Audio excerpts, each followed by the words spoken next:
Bom dia, tudo bem com vocês? Espero que estejam bem, porque a gente já vai retomar nossas atividades.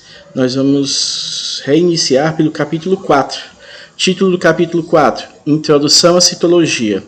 Se vocês abrirem na página 59 do livro, vocês vão encontrar esse material. Pois bem, vamos começar a trabalhar com células. Nós vamos precisar conhecer as células. Então, nós vamos fazer citologia, o estudo das células. Está aqui um breve conceito. É a área da biologia que estuda a célula, no que diz respeito à sua estrutura e funcionamento. Kitos, célula, logia, logos, estudo. Pois bem, um breve histórico.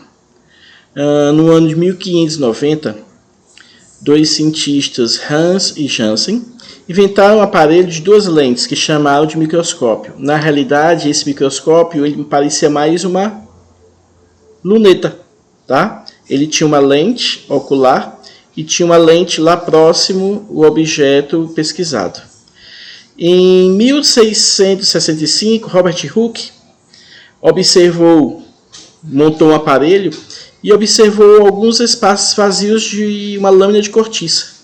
Na realidade, esses espaços vazios observados, ele chamou de célula, pequenas células. Na realidade, ele verificou espaços ocupados anteriormente por células, tá?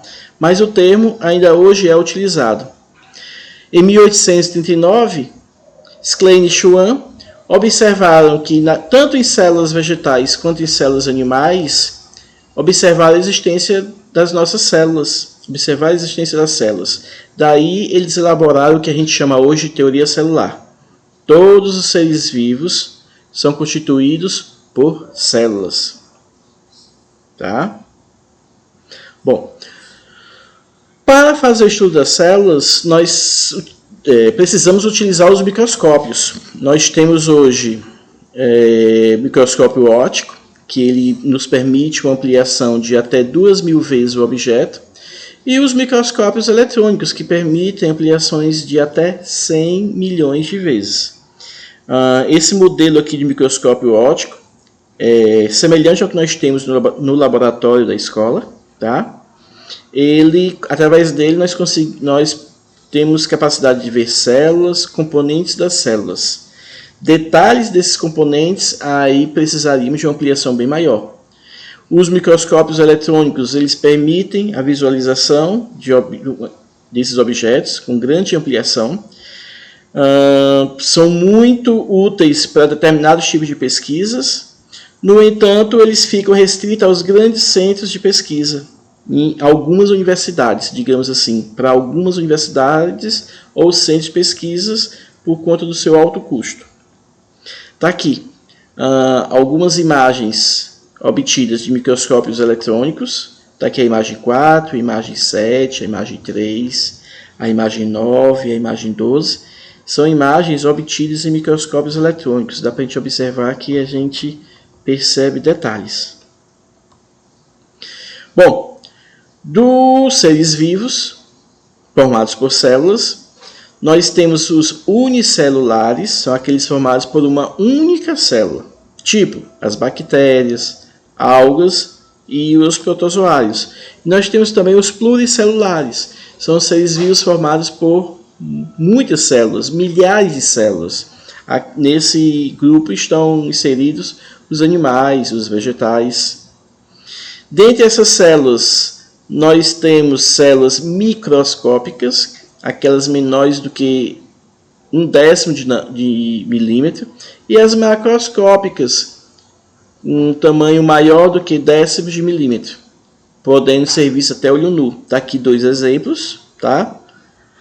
A célula, célula ovo e a laranja e seus gumes. Cada um desses gumes da laranja, eles são células macroscópicas.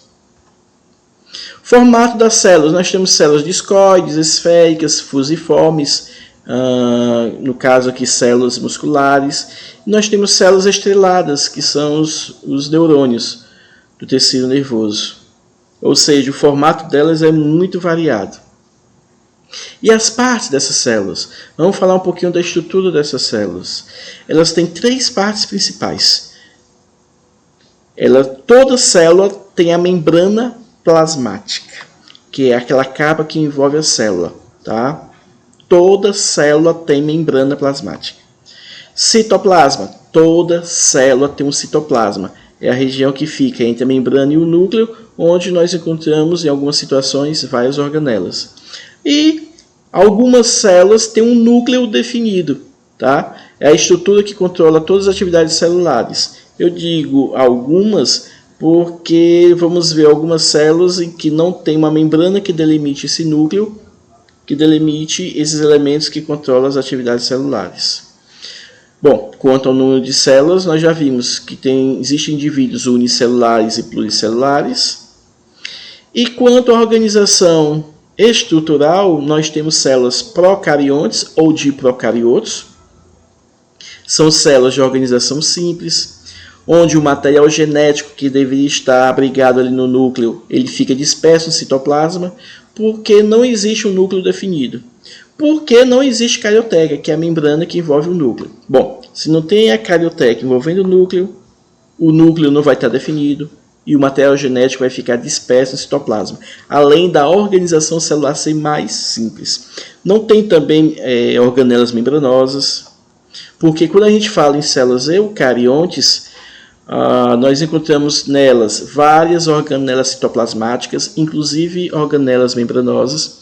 São células mais complexas, são células que a gente vê um núcleo organizado, definido, porque existe carioteca, delimitando o núcleo e, consequentemente, delimitando o material genético.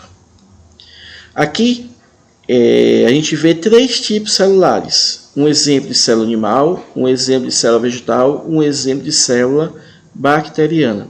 A diferença entre a célula animal e a célula vegetal está em algumas organelas presentes na célula vegetal que não estão na célula animal, parede celular da célula vegetal que também não está na célula animal. Quando a gente compara ambas com a célula bacteriana, que é procarionte, a gente vai faltar na célula bacteriana um núcleo definido e muitas das organelas que a gente vê na célula animal e vegetal, a gente não encontra aqui na célula bacteriana. Bom, para encerrar, eu queria tecer alguns detalhes sobre essa hipótese endossimbiótica. Bom, essa hipótese sugere que, alguns milhares de anos atrás, algumas células procariontes aeróbias ou fotossintetizantes, elas, como se diz, elas adentraram células eucariontes, buscando abrigo, buscando proteção, e dentro dessas células eucariontes, elas passaram a fazer o mecanismo de respiração. Tá? Bom, além desses elementos aeróbios, heterótrofos, em outro determinado momento, algumas células fotossintetizantes, talvez procariontes, adentraram também essas células eucariontes e dentro delas também puderam fazer fotossíntese. Daí hoje nós temos células eucariontes com mitocôndrias, nós temos células eucariontes com mitocôndrias e cloroplastos. Essas duas organelas, elas têm um DNA próprio, elas têm ribossomos próprios, elas têm uma autoduplicação independente da célula. Por isso, acreditar nessa hipótese endossimbiótica que deve ter ocorrido ao longo do tempo evolutivo da célula eucarionte.